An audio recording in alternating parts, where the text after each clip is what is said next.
Jemaah salat Idul Fitri di Masjid Jami Al-Furqon, Jalan Profesor Moh Yamin, Sayang Cianjur, Jawa Barat, naik pitam melihat aksi dua pemuda yang menggeber-geber sepeda motornya.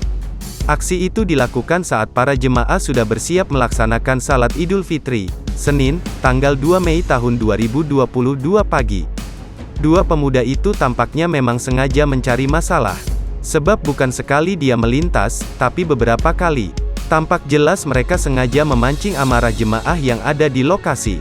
Video pemuda menggeber-geber motornya yang bikin emosi jemaah salat Idul Fitri di Cianjur itu viral di media sosial. Salah satunya diunggah akun Instagram @terangmedia, Senin, tanggal 2 Mei tahun 2022. Sontak video tersebut mendapat beragam tanggapan dari warganet.